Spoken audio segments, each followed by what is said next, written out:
नमस्कार, आप देख रहे हैं संस्कृति टीवी।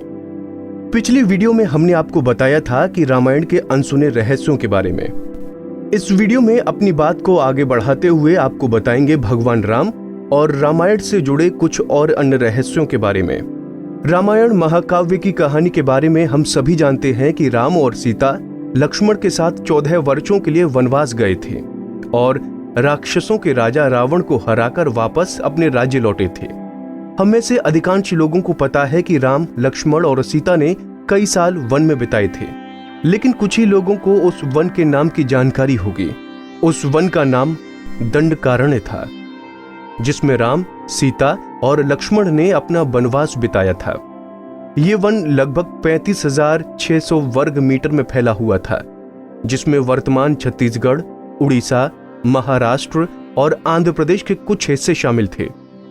उस समय ये वन सबसे भयंकर राक्षसों का घर माना जाता था, इसीलिए इसका नाम दंडकारण्य था, जहां दंड का अर्थ सजा देना और अरण्य का अर्थ वन है।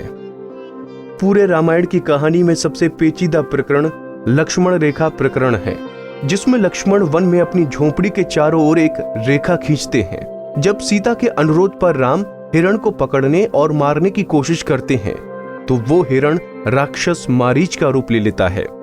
मरने के समय में मारीच राम की आवाज में लक्ष्मण और सीता के लिए रोता है।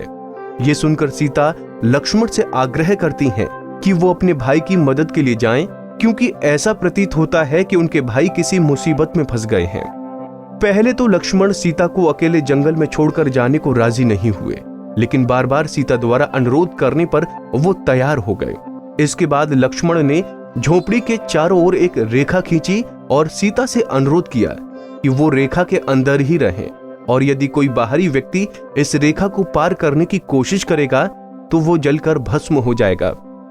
इस प्रकरण के संबंध में अज्ञात तथ्य ये है कि इस कहानी का वर्णन ना तो वाल्मीकि रामायण में है और ना ही रामचरितमानस में, लेकिन रामचरितमानस के लंका कांड में इस बात का उल्लेख रावण की पत्नी मंदोदरी द्वारा किया गया है।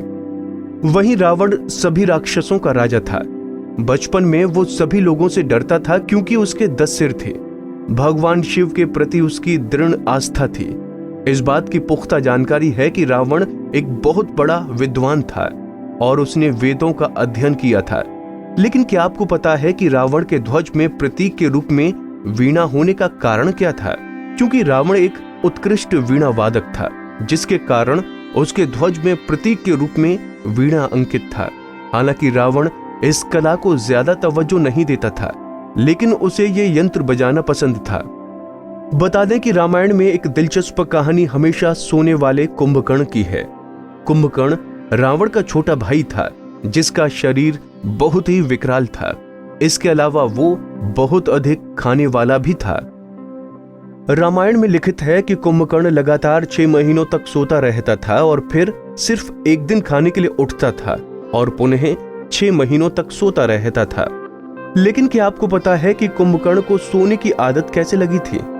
एक बार एक यज्ञ की समाप्ति पर प्रजापति ब्रह्मा कुंभकर्ण के सामने प्रकट हुए और उन्होंने कुंभकर्ण से वरदान मांगने को कहा।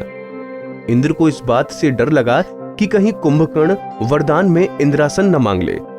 अतः उन्होंने देवी सरस्वती से अनुरोध किया कि वो कुंभकर्ण की जिह्वा पर बैठ जाएं, जिसे वो इंद्रासन के बदले निंद्रासन मांग ले। इस प्रकार इंद्र की ईर्ष्या की वजह से कुंभकर्ण को सोने का वरदान प्राप्त हुआ था। रामायण की कहानी के अंतिम चरण में लिखित है कि राम और लक्ष्मण ने वानर सेना की मदद से लंका पर विजय प्राप्त करने के लिए एक पुल का निर्माण किया था। ऐसा माना जाता है कि ये कहानी लगभग 17,50,000 साल पहले की है। हाल ही में नासा ने पाक जलडमरू मध्य में श्रीलंका और भारत को जोड़ने वाले एक मानव निर्मित प्राचीन पुल की खोज की है, और शोधकर्ताओं और पुरातत्वविदों के अनुसार इस पुल के निर्माण की अवधि रामायण महाकाव्य में वर्णित पुल के निर्माण काल से मिलती है। नासा के उपग्रहों द्वारा खोजे गए इस पुल को आदम का पुल कहा जाता है और इसकी लंबाई लगभग 30 किलोमीटर है। जैसा कि सब जानते हैं कि रावण एक क्रूर और सबसे विकराल राक्षस था, जिसे सभी लोग घृणा करते थे। जब रावण के भाइयों ने सीता के अपहरण की वजह से राम के हमले के बारे में सुना, तो अपने भाई को आत्मसमर्पण करने की सलाह दी थी।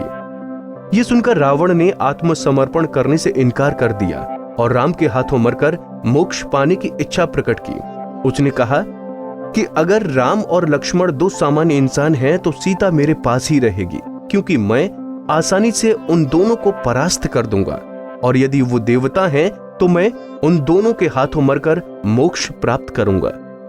ऐसा माना जाता है कि जब सीता ने पृथ्वी के अंदर समाहित होकर अपने शरीर का परित्याग कर दिया तो उसके बाद राम ने सरयू नदी में जल समाधि लेकर पृथ्वी लोक का परित्याग किया था।